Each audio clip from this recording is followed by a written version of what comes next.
on the Hour, sponsored by JTV.com. I'm Jennifer Kuiper, President.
News Radio KMAN weather. Currently in the Little Apple, 64. Tonight's low, 34. With a north wind, it's 5 miles per hour, 61. Sunny on Wednesday. There will be a 50% chance of showers Wednesday night into Thursday. There will be a sunny day and a high of 62. How about opening day at Toyton Family Stadium? A high of 73 for a 4 o'clock first pitch. Wonderful. Saturday, 62. Sunday, 41 with a chance of rain and snow. The game is coming up next on KMAN. KMAN Daily Weather is presented by Fox Business Systems. How much does downtime cost you and your business? Don't let another second go by. Call Fox Business Systems at 776-1452. The following is an exclusive presentation of News Radio KMAN, your home for K-State athletics. It's game time. This is The Game on News Radio KMAN.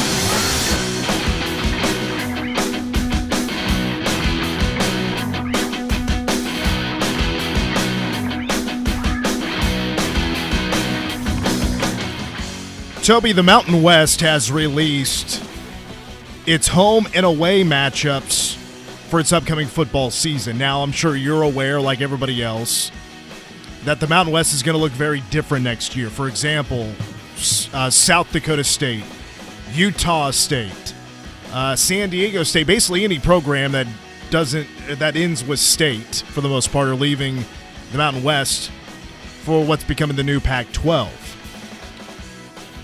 One of the teams that is joining the Mountain West is North Dakota State. They are officially becoming an FBS program. Well, their conference matchups came out earlier today, and I found this to be very fascinating.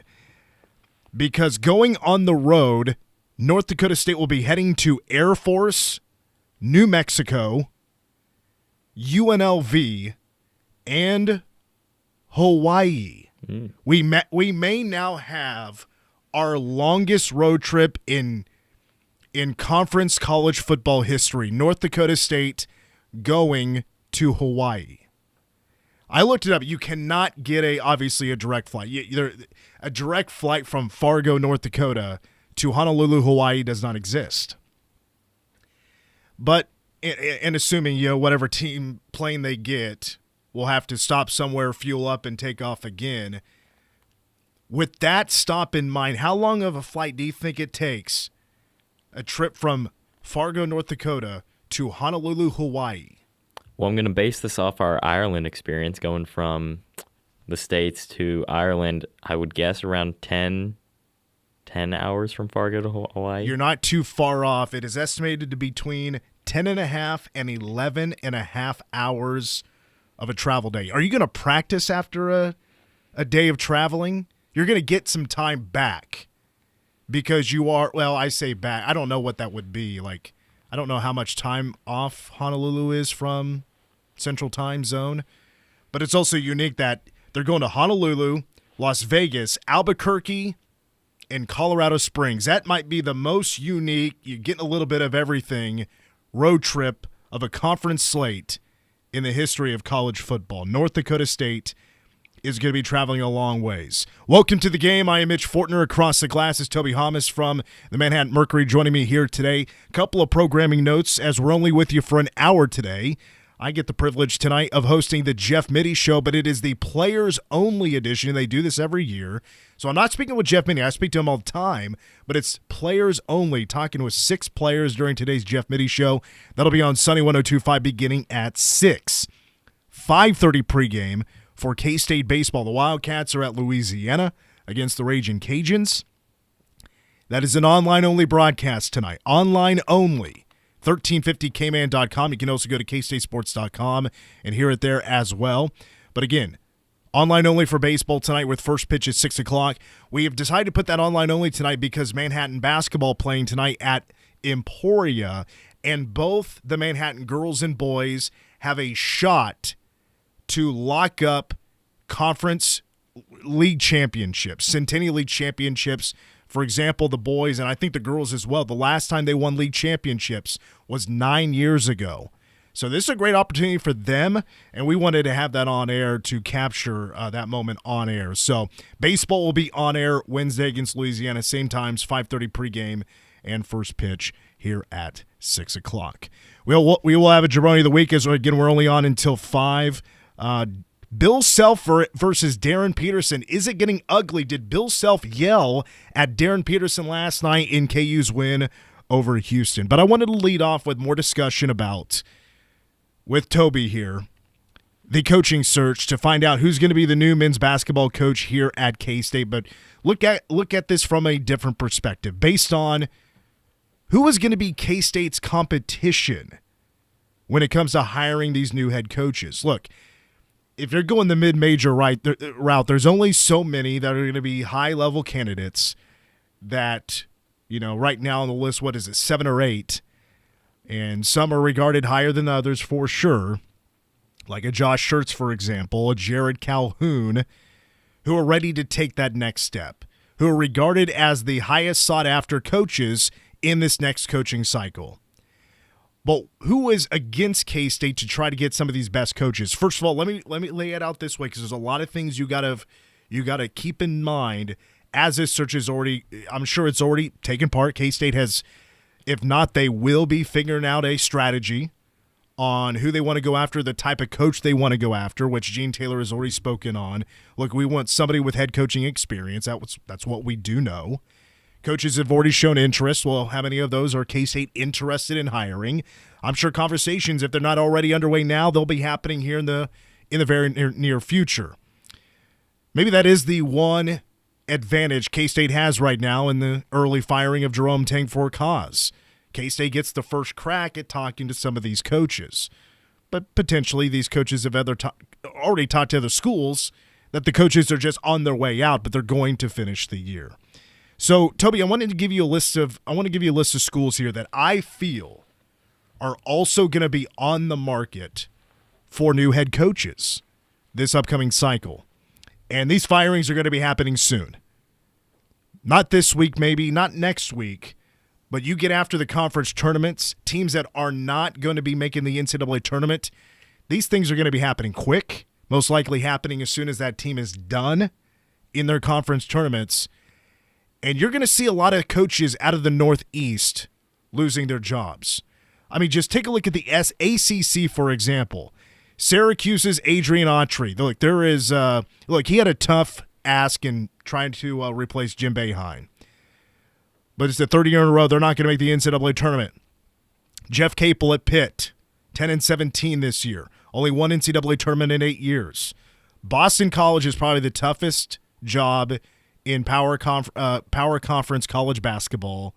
They haven't been good in a long time. They're still not good with Earl Grant. Providence with Kim English, I think that job is up and done. And then look into the South. LSU and Oklahoma are going to probably open up, I think, this year. And in the Big 12, you have Cincinnati and Arizona. So I want to get your 2 cents on this, Toby. What jobs, as I just rattled off, and you may have some in your mind as well that you think are going to open up after this college basketball season? I have some on my list as well, some others on my list as well, but I'm not quite sure if those will be opening up or not. But out of those schools that I mentioned, are there any schools that pop out to you as being better jobs than K-State, or schools you think that could be competition for the Cats trying to hire that next head basketball coach? I think competition's the right word. K-State is in a good position in the sense that it's a Big 12 school. That goes a long ways, I feel like, in this conversation. And also just the basketball history. When you look at this list, Syracuse comes to mind for the basketball history. But outside of that, some of those Northeast schools, there's not a lot of rich basketball history outside of Syracuse. I mean, you mentioned Oklahoma, LSU, Arizona State, Cincinnati. I don't feel like there's a lot of basketball history, a lot of, I guess, fan support even when it comes to like basketball teams with those schools. And I think K-State has a leg up on some of those schools. Well, in the ACC, I would throw in there as well that they could be coming up as open spots. I don't think they're competition, but Georgia Tech is another one of those. Also on my list, Notre Dame. I don't know if it's going to happen, but it could. And, Wake Forest as well. Schools to watch out as well that I think could be competition. You got Butler, who under Thad Matta, is still without an NCAA tournament. I'm sure they got to be getting antsy about that because it's been 4 years without a tourney appearance. Memphis with Penny Hardaway, I think, is a spot to watch out for as well. Because I think that's a job coaches are potentially going to want. I do believe they are funded decently well with NIL. And that's the thing. I don't know everybody's NIL situation. What I am aware of, though, is, again, the trend in college sports is just fans want alumni to coach. Now, I don't really see a whole lot of alumni threats with the exception of Jared Calhoun from Utah State. He's not from Cincinnati, but he did go to Cincinnati for a couple of years. He has coached for Bob Huggins, in different locations. Bob Huggins could be, if he gets some advice from old Huggy Bear, that he'd be advocating for Cincinnati, could be advocating for K-State, but I could see interest of, does he want to go back home, things like that. Josh Schertz is a New York guy. That's the coach from St. Louis. That is the coach that people feel like, look, with his quick rise, he is a coach that everybody feels that he is just absolutely ready to go in all facets, cylinders pumping in every aspect of college basketball, that he's ready to take that next step. He's ready to go. He's the number one guy on everybody's list. So a couple of things come into mind. One, does he want to take his time, interview places, and really think out where he wants to go? Does he actually have that luxury? Because I think teams will get antsy because they're going to want to get a top caliber guy. And do they want to wait on Josh Schertz? I'm sure this is something he'll want to make rather quickly and not wait around and drag that on for too long, depending also how well St. Louis does in the NCAA tournament, things like that. But he's also a New York guy, and I kind of look at, New York guys, college basketball, wouldn't Syracuse be a dream job? I don't know how far Syracuse is from New York City. He's a Brooklyn, New York guy. But would that be a dream job for a coach like Josh Schertz, where he's ready to take that next step, and it just so happens Syracuse, so I think, is still looked at as somewhat of a blue blood of college basketball. Maybe not a top-tier blue blood, but it is a recognizable brand in college basketball. Would he be interested in that? I'm throwing out a lot of questions I don't have answers to, but it's something you got to keep in mind when you're trying to hire a new coach. Right, and I'll take it back to the point you made with Cincinnati and Jared Calhoun from Utah State, if he would want to go back to a place he spent some time previously. I don't know if Cincinnati's going to be a job that's opening up anymore now that Cincinnati took down KU, made a statement win. I think Wes Miller might have saved his job by taking down KU in Allen Fieldhouse this last week. That would leave K-State in a pretty good position as far as Big 12 schools, because I think it's better than Arizona State and arguably better than Cincinnati, even if that job did open up. Well, let me look at Cincinnati's interesting because, again, that could be a job that Jared Calhoun would be interested in. One, if you're Cincinnati, there's still nuclear heat on Wes Miller. Like, I don't know, has the heat for him died down because of this 4-game winning streak? Here's what Cincinnati's put together ever since Wes Miller, after losing to West Virginia, after leading big, and they lose to West Virginia at home, he talks to some donors or whoever's in the tunnel and says, look, I'm human. I take this as serious as anybody else. We're going to get this fixed. So, blah, blah, blah, blah, blah. You beat UCF at home. You win at K-State. You beat Utah, which, by the way, look out for Utah. They're now tied with K-State again for last in the Big 12. K-State still has the tiebreaker. And then the win in Allen Fieldhouse, yes. They still have a road trip to the road trip to Texas Tech. They're going to host BYU. They got Oklahoma State. They got TCU left. Look, Wes Miller could fizzle out here and win one of the last 3, and then like, oh, yeah, we don't like this guy. I forgot. My bad. Let's get rid of him and get somebody else that can potentially come in here and win. I don't think the bad blood for Cincinnati fans towards Wes Miller has died down a ton. Jim Wooldridge beat KU in Allen Fieldhouse his final season. That did not save his job. Neither did any winning streak. It was still a bad ending, but he just happened to beat KU in Allen Fieldhouse. I don't think that should stop a coach like Wes Miller from getting fired because of a recent win streak, because of a win in Allen Fieldhouse. I think if I'm a Cincinnati fan, I'm still looking for a change because this season is still going to most likely end up being not making an NCAA tournament. You got to think of the end result. Where are we going at the end of this season? If they still keep winning, I don't know if they do turn their season around. Odds are they're still not a tournament team.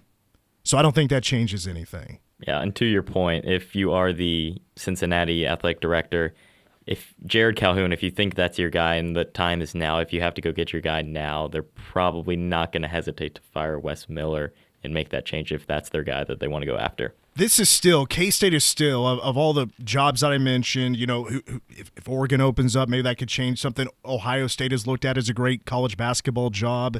I know there's a little bit of unrest there for their coach who's just been there for 2 years, but not doing very well.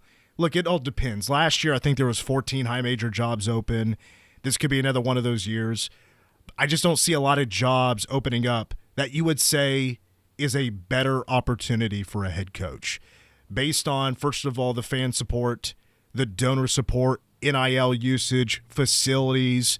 One of the best arenas when it's up and kicking is the Octagon and Doom. Like, this should be looked at as a fantastic job for college basketball. It's not top tier, but it's still not bad. It's really good. It's a really good job. Despite what has happened with Jerome Tang, despite the national media hating on Gene Taylor and K-State, this is still a very attractive job for the top coaching candidates in college basketball.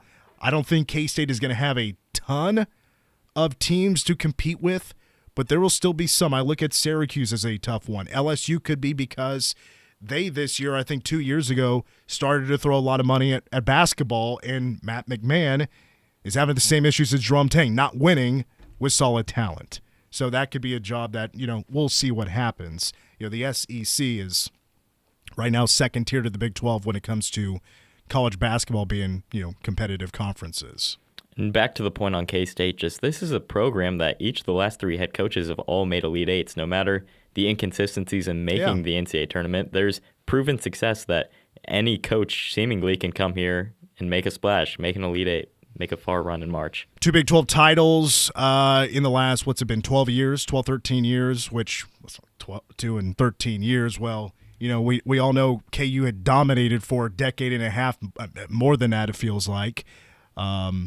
I mean, nobody else, I think, other than KU, maybe one other team, has more Big 12 championships, of course, in that time span than K-State. And I think Baylor would be one of them, and Houston would be one of them.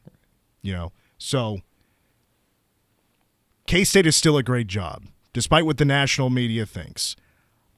Obviously, there is competition, but is Arizona State competition when you look at the Big 12? No. It should be, other than K-State being the exit of Jerome Tang, you know, the Big 12 coaching search isn't going to be, I think, that crazy. But I still hope K-State can land one of the top guys. I mean, getting Josh Hurts or Jared Calhoun, I think, would be one of the best shots for K-State. I'm still left to debate about if Chris Beard, you can get him, or Chris Jans, because of, look, I just don't think it's the best look to fire a coach for cause, and then you try to hire a coach that's been fired for cause. They're both wanting to get out of Mississippi. They want to get out of that. They want to get to the Big 12. That's where the coaches want to be. I'm left, you know, for Chris Jans, it's been over a decade since this thing happened.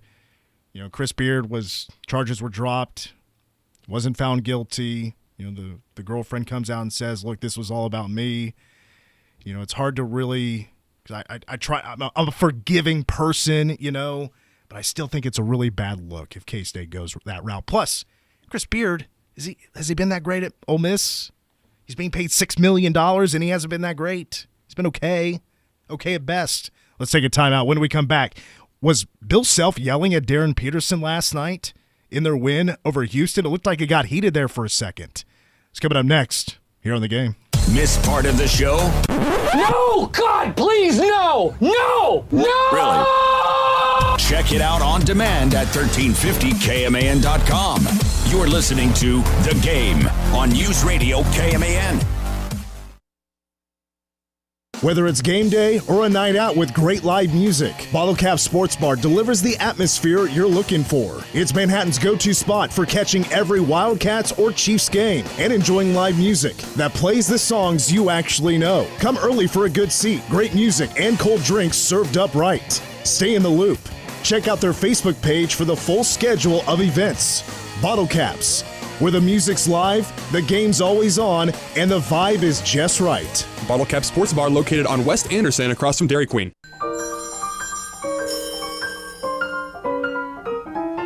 She was known as the most beautiful woman in the world, but she also invented technology for torpedo guidance during World War II. You know, I developed that to help defeat Hitler. Her invention of frequency hopping spread spectrum technology is used now in so many of our wireless systems. See Hetty, the life and inventions of Hetty Lamar at McCain Auditorium, February 27th at 7:30 p.m. Buy tickets online now. At Stormont Vale Health, high-quality care is right around the corner. Stormont Vale Health is more than just a hospital. We're an essential part of your community. Our commitment to quality healthcare means investing in the most skilled and talented providers and cutting-edge medical technology. Our investment in your well-being doesn't stop there. We also support various nonprofit programs throughout the communities we serve. Visit stormontvale.org and discover how we can serve you. Stormont Vale Health, high-quality care, closer to home. It's time to check the benefits and rewards of your current checking account. That means it's Central time. Central National Bank has checking and savings accounts, as well as convenient benefits like roadside assistance, cell phone protection, and other cool rewards. Check with Central for details. Account opening subject to qualification. Restrictions may apply. Central National Bank, money for life. Member FDIC, money for life since 1884. Battles aren't won solely on the field. That's a common misconception. Battles are won within, over enemies of fear, enemies of doubt. In that place where promises are kept. Promises to oneself. This is a physical training event. Promises to one's community. Helping people move debris out of their house. Promises to one's country. In the heart of every Marine, you'll find a promise. A promise forever kept. A promise of battles won. Helping your inner circle prepare for emergencies can start in many ways. Put together an emergency kit with WipeWall. Create a family communication plan with your tita. Remind Bai to keep a backup battery charged.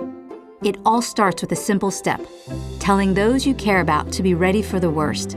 So start a conversation and plan for emergencies together. Get more tips at ready.gov/start. Brought to you by FEMA and the Ad Council. Basically, get out of the way. The Dan Patrick Show. Dan Patrick. First thing I thought of when I was told this, and even said this back to the voter, I go, well, what's this mean for Tom Brady? And he goes, I didn't even think of that. I said, well, be consistent. Now, are you going to vote for Belichick next year? If you didn't vote for him this year, so you're going to say, I'm holding him accountable. Don't vote for him ever again. The Dan Patrick Show. Dan and the Danettes and you. Dan Patrick, weekdays at 1 on News Radio KMAN.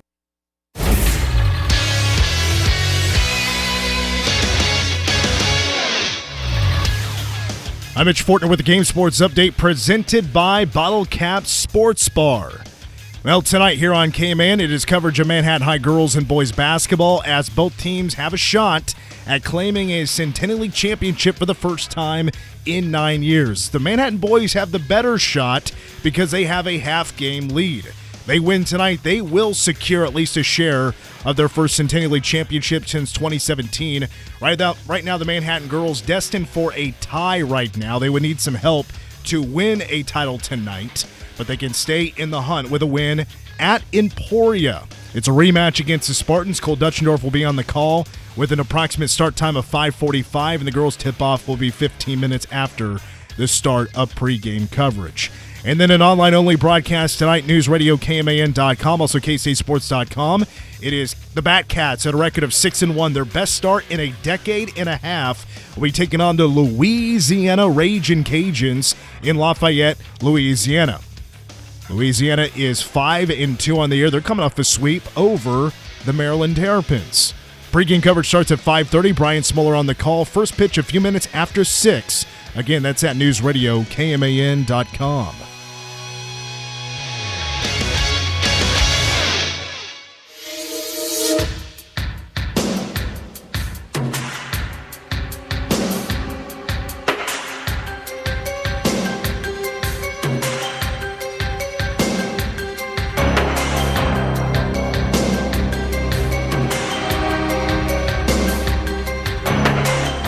Tonight on Unsolved Mysteries, does Bill Self hate Darren Peterson?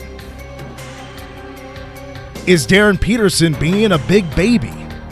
That and more tonight on Unsolved Mysteries. You don't have a clue what that show is, do you? Nope. It's a great theme song, though. 80s, 90s show, I believe. I remember watching it as a kid. There was like came back in the, about 5 years ago or whatever. Anyway, we'll get to KU here in just a moment, but I was looking at the Big 12 standings. K-State and Utah and on the men's side are now both tied at 2-12. K-State still has the tiebreaker. Utah it was last week. They beat West Virginia 61-56.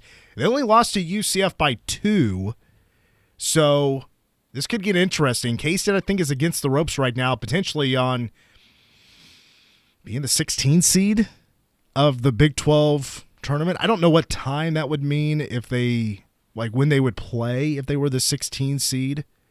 They would obviously play the 9, in that first matchup. I think it's the 9. Yeah, it's the 9. But K-State has at Colorado tomorrow, home against TCU, home against West Virginia, at KU to wrap up the regular season. They're not going to win that game at KU. Bill Self is good on Big Mondays at home. It's 41-0, but that winning streak on Senior Day goes back to the 80s. So that will not be happening, even though Cincinnati won there. Utah has number 4 Iowa State, at Arizona State, Colorado, and Baylor. I like Utah's chances of getting more wins down the stretch than K-State does, even though Utah is not a great team. K-State is slightly better just by the one game they played. So I'm giving everybody a heads up. There's a chance here. There's a decent chance that K-State could become the 16th seed. And would that really be the worst? Man, I mean, I don't think it delays the first round exit. Yeah. I don't know if they play earlier than that. I think they do. I think if they were the 15th seed, they would be playing like the third game of the day. So it'd be like a 5 o'clock or 6 o'clock game or something like that. I don't know what they would play if they're 16th seed. I didn't look that far because I didn't think they would be the 16th seed, but there's a chance. Yeah. And Utah, you mentioned the Colorado, so both have Colorado, but just the KU one really makes the difference there. Going to Lawrence on Senior Day is always going to be a tall task, but for K-State, especially given just how this season's gone, it does not bode well for the Cats. Toby, you were barely born the one time that K-State has beaten KU in Lawrence in the last 30 years. 2006, it's been 20 years. You're 21, right? Yeah, I would have been too. Yeah, so there you go.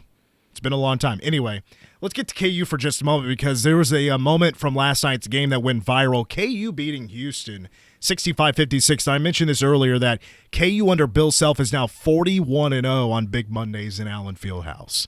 That's just their night. He's never lost Big Mondays. I don't think I've even heard that stat until last night. But leading the way for the Jayhawks, 23 points from Trey White. Darren Peterson with 14. He's been scoring less with playing more minutes these last 2 games. But there was a moment that went viral last night. And there was a moment in the game where Darren Peterson hits a shot. He's then backpedaling to get back on defense. Looks to say something to Bill Self. Bill Self turns over to him. It's loud in there, right? He just hit a 3. Allen Fieldhouse was pumped up. and Bill Self starts shaking his hands and just screaming something, yelling at something. So it got people talking. Was Darren Peterson trying to take himself back out of a game? There was another moment that went viral at Oklahoma State where he hits a three, turns around, Bill Self is right there, taps Bill Self on like the sternum, basically saying, hey, get me out of here. I'm getting, I don't, cramping or fatigued or whatever. I noticed, I don't know if you heard this, but Jeff Mittie made a reference to that because in his post-game press conference yesterday, because Taryn Sides played last night where hours prior she was puking her guts out and still tried to play. And Darren Peterson, as a, he's his middle toe is cramping, so he can't play more than 15 minutes. And that's been affecting him all season, apparently. But anyway, the viral moment, he comes out, Darren Peterson only plays like 18 minutes in Stillwater. They win that game. But now it has everybody talking like, is this hurting his draft stock? Well, it doesn't appear to be. He's still projected to be the number 1 overall pick in the NBA draft. Does he owe NBA teams an explanation when the combine rolls around? Yes, absolutely. But is Bill Self getting sick of Darren Peterson? I would say half a yes. Based on the challenges as of late, the media attention that this is gathering, he seems to be soft or doesn't want to play a full stretch that a player of his caliber would be playing. But did Bill Self yell at him? Not for the reason I think he was. Just based on post-game press conference quotes from Bill Self, it appears that he was just trying to get him to play defense. Darren Peterson can be very PJ Haggerty, where offensively can fill it up, is a stat-stuffing scoring machine. Defensively, it can be real pick and choose on how hard they want to play. Or, the footwork can be less than desirable. And it's, you would like to see them step up a lot more. Darren Peterson hasn't been a great defender this season. If you've watched him, he's not been a great defender. What do you think about this whole situation for KU with Darren Peterson? I think even without them, they're a fine team. They're a good team. What is really working for KU is their defense. Their defense is significantly better than it's been the last 2 years. But your thoughts? Well, I think this KU team, I've said this before on the show with Cole, I think this KU team is one of the best in the nation. I believe they have a legitimate shot at winning March Madness, taking home a national championship this year, maybe letting Bill Self ride off into the sunset with the problems he's dealt with. Maybe this would be the last year. I would love to see an ESPN 30 for 30 in the future on this whole discourse with the Darren Peterson, kind of going behind what's really going on with this team, because I believe that Darren Peterson is still your number 1 pick in the NBA draft. I don't think all this discourse, I don't think it's enough to push him away from being the number 1 pick. And I still think when it comes down to it, this is the best player in college basketball. And I think that has to be taken into account when you look at KU. If he steps up, if he shows the fight on both ends of the court, when it comes time, all these games, like KU won by 15-something points last night. 13. They won by 13 points last night against Houston. And he didn't have to be the star. Like, KU is just such a good team. When he steps up when it matters in March Madness, I think KU has a legitimate shot at being one of the best teams in the nation and winning that tournament with a Darren Peterson that's active on both ends of the floor. To your point, if his defense isn't there, I think that's when discussions need to be had about sometimes star players just don't give it their all on the defensive side of the floor because they're so gifted offensively. I think that could be the case with Darren Peterson right now, but we'll see when it comes time in March if he steps up and is there for KU. I mean, losing to Cincinnati had a lot of people asking questions about, is the blame on Darren Peterson? They lost to Cincinnati. I didn't really watch. K-State was playing some of that game at the same time when they were playing against Tech. I didn't watch much of the Cincinnati game. I watched maybe the last couple of minutes when they blew the doors open on KU and Outfield. I mean, that was a monster upset. Losses like that don't happen at KU. Name the coach. It just doesn't happen. Bill Self has rarely, if ever, lost a game like that to a team like that in Outfield House. But people are capturing moments like, all right, a foul happens, Darren Peterson just standing at half court while everybody else is in a huddle. Oh, we need to have a conversation about Darren. What's the deal with this guy? Is he a good teammate? Things like that. I don't believe him that he's been injured this whole time. It just doesn't make sense to me. There's also a difference between being hurt and being injured. And I don't think he's been injured. If he's been hurt, okay. Real players play through that kind of stuff. Are you telling me that once he hits the 4-minute mark, we get to the under 16, he needs to come out because he starts cramping? Does he have that many issues with his legs? If these are real issues, teams should be considering if this is a number 1 overall draft pick. A lot of this is based on their potential, like a lot of drafts, right? Number 1 overall picks, it's the potential they have to be stars in the league. Or what are they going to do for you over 5 years? Things like that. Wyatt Thompson and I had a conversation about this yesterday. But at some point, he's going to be interviewed by whoever wins the draft lottery and the second team after that.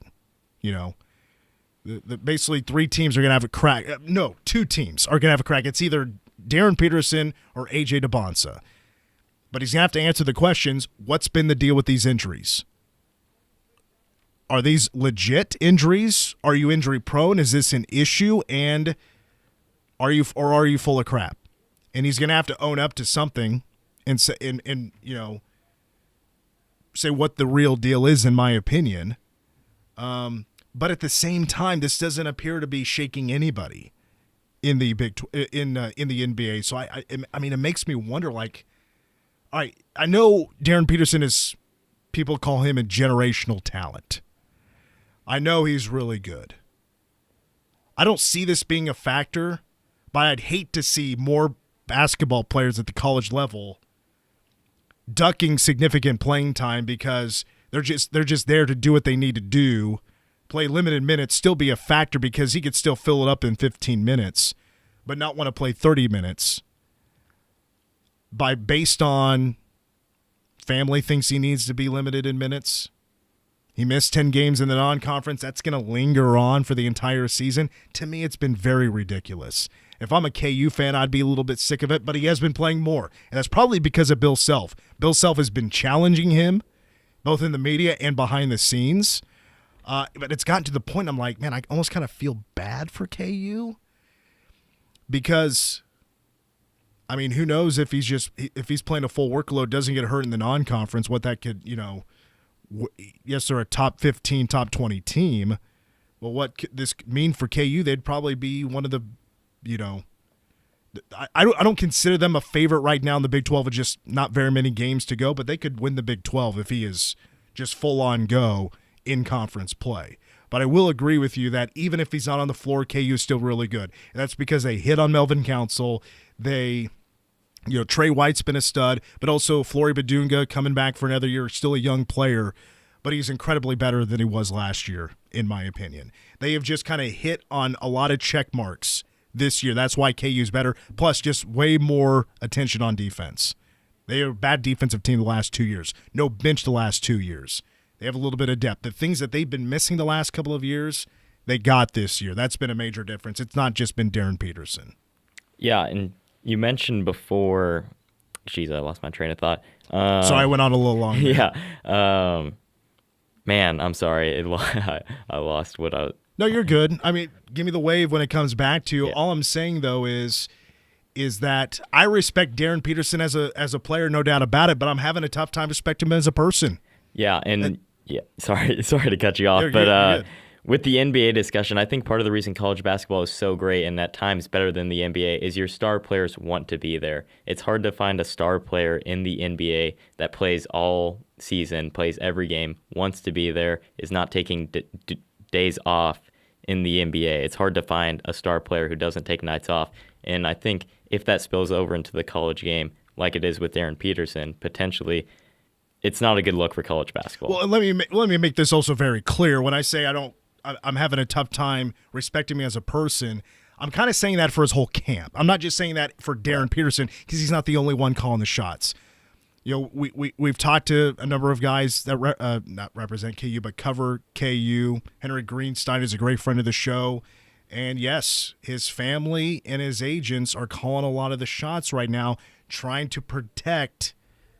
I think it's somebody that don't necessarily see as enough of as a person. It's an investment. And trying to protect a NBA prospect. And I hate it, honestly. Because agents already have way too much say in college sports. And Darren Peterson is obviously getting a ton of heat for this, him personally, because when you see him subbing himself out, that's him taking himself out of the game, but it's not just himself talking, if that makes sense, in my opinion, from what I know. Yeah, I gotcha. Let's take a break. When we come back, we're going to wrap up the show. We're only on until 5. When we come back, it's Jabroni of the Week. That's coming up next here on News Radio KMAN. Your home for K-State sports. And still going. Roberson, touchdown. What a run. Harry Houdini could not have escaped any better than Al Roberson did on that run. This is The Game on News Radio KMAN.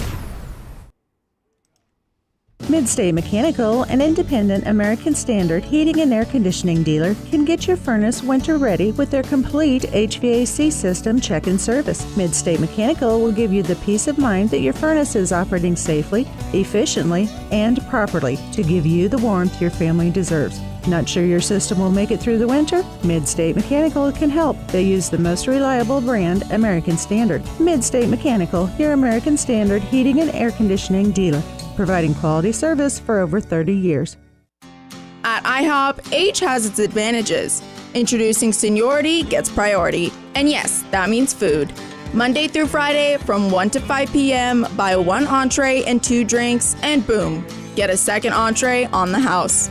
Pancakes, omelets, comfort food classics, because you didn't come this far for a salad. Seniority gets priority at IHOP. Restrictions apply. Get all the details at IHOP in Manhattan or Junction City.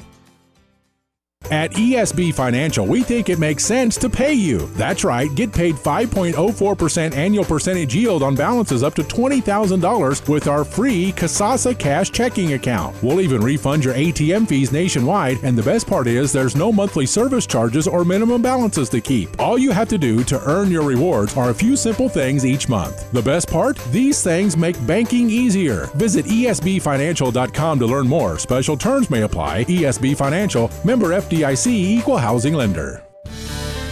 Every guy deserves a proper fit for his wedding or formal event, so why go anywhere other than a men's store for his wedding apparel? Come to the experts at Bork Brothers Menswear, a store that truly knows how to fit men. We specialize in tuxedo and suit rentals and sales, featuring the latest fashions and colors, and now the new Dutton Western collection. Rent or purchase with confidence from Manhattan's leading menswear and wedding apparel experts. Bork Brothers Menswear, Seth Commons, or online at borkbrothers.com.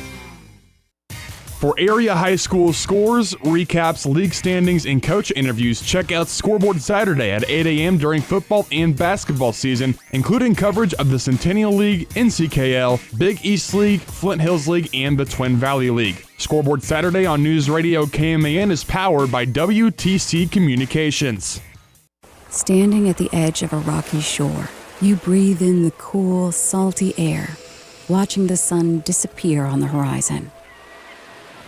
Across the globe, someone begins their day along a sandy beach, listening to the rhythm of the crashing waves.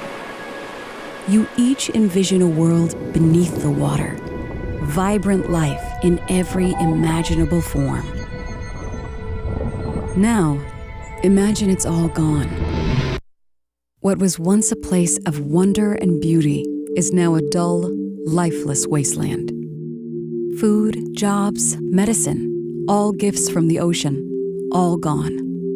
Time is running out to protect our oceans, and without our love, everything the oceans provide can and will disappear. It's our choice. Love it or lose it. Help protect our oceans. Visit World Wildlife Fund at wwf.org/love. News Radio KMAN weather. Let's take a look outside. Currently 64 in Manhattan. Tonight, a low of 34. Mostly cloudy and a north wind at 5 miles per hour. Wednesday's high 61. There is a 50-50 chance of showers on Wednesday night with a low of 34. 62 on Thursday. Friday's high will be 73. And this weekend, Saturday, 62. But Sunday, there is a small chance of rain and a high of only 41. Wrap up the game here on News Radio KMAN. Know your role and shut your mouth. You jabroni. You jabronis hit the jackpot. That Hollywood blonde jabroni, Hulk Hogan. Ow. Is this jabroni's name? Jabroni of the week. All right, Toby, first in-person jabroni? No, I think I've done a couple with Cole. You've been here before? Yes. Okay.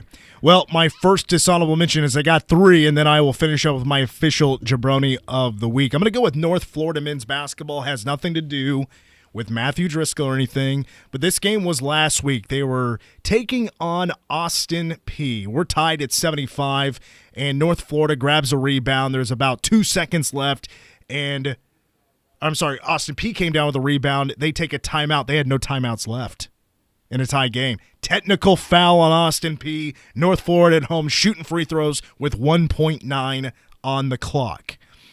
Well, the guy goes up to the line. He makes 1 of 2, but North Florida's taking the lead with 1.9 on the clock, and, well, Austin P had 3/4 of the court to go. The player for Austin P inbounding just lobs it to the other end of the floor. Lobs it. Teammate catches it. Goes straight up, mid-range jumper from about 15 feet, buries the shot. Buries the shot. Austin P was trying to give you the game, and they pull it off at the end. What a loss for North Florida to lose 76-75 on a buzzer beater that'll rip your heart out. I almost give more credit to just Austin P there for the comeback than calling North Florida a jabroni, but no, you can have both. Yeah, both make sense. All right, my next dishonorable mention. Look, college baseball has a specific umpire issue, and his name is Angel Campos, or Angel Campos, however he pronounces his first name.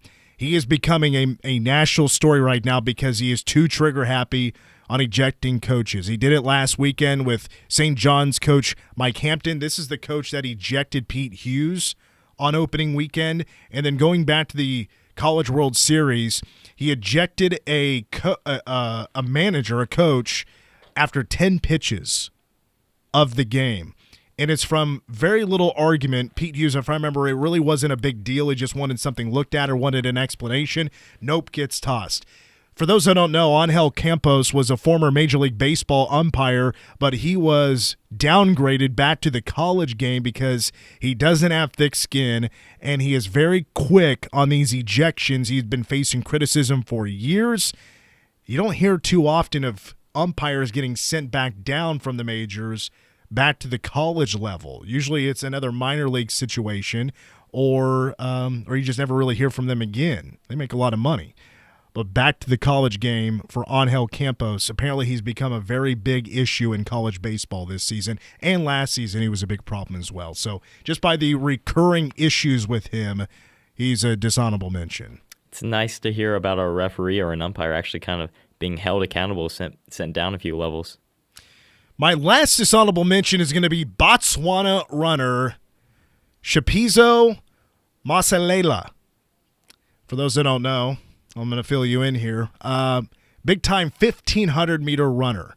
He was competing in the Copernicus Cup, and in his last run, he set a Botswana record. Botswana record, one of the fastest times in history, the 14th fastest time in history, with a run of 3 minutes, 32.56 seconds. So not the world record, but it was the best for Botswana and one of the best runs of all time. However, when he was crossing the finish line, he was kind of neck and neck with a guy, but he was going to win the race. He looks back, puts a finger gun up, and pretends to shoot the second-place runner in the head. He was disqualified, did not get his first-place finish, did not get his near-world record, did not get his best Botswana run ever. There's a good Jabroni of the Week caliber type of story for you there, Toby. Definitely. That's a fumble of a lifetime. People think, though, that was too harsh of a penalty, that he should still get the win. look, I was reading the story, and they went to the rule book and said, look, you cannot do exactly that. And a lot of sports have now brought that into play where if you do any sort of gun motion or shooting somebody, no, that's not going to fly. So, hey, rules are rules, folks. But finally, my Jabroni of the week, I don't know if you heard, but the men's hockey team won their first gold medal in the Winter Olympics since 1980, the Miracle on Ice, by beating Canada 2-1 in overtime. But I want you to know this as well. The women's national team also beat Canada in the gold medal game 2-1 in overtime. Canada is my Jabroni of the week, even though my favorite wrestler of all time is from Canada, Bret the Hitman Hart. Some of the best videos from the weekend were Canadian fans reacting to losing to the United States in their sport. This is Canada's sport. This is near and dear to their heart. Nothing else close. USA has been winning Stanley Cups for over 30 years, and now they're winning the gold medals in the Olympics. Canadians are having a tough time dealing. So Canada, the whole country, I think this is a first. I don't think I've ever named a country a Jabroni of the week. Canada, the neighbors to the north, are my Jabroni of the week. It's an excellent time to make a country the first Jabroni of the week. It's a great pick to go with. And in any of the Olympics, like, Canada has pretty much dominated.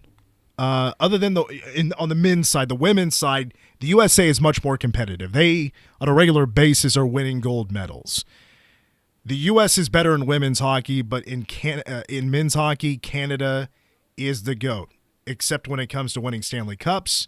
And now Canada's run, I think, of winning 3 of the last 4 gold medals has come to an end, thanks to the United States of America. And with that, I got to bounce. We got to bounce. I'm hosting the Jeff Mitty Show on Sunny 102.5. That is coming up at 6 o'clock, so I'm heading out to PowerCast Sports Grill right now.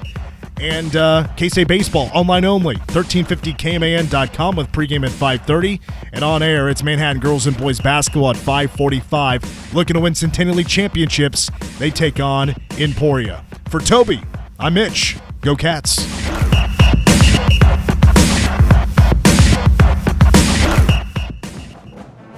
Wildcat Baseball is back in Toynton Family Stadium. Single game tickets for K-State Baseball are on sale now. This season, the Wildcats welcome Big 12 heavyweights Arizona State, Oklahoma State, and TCU to Manhattan.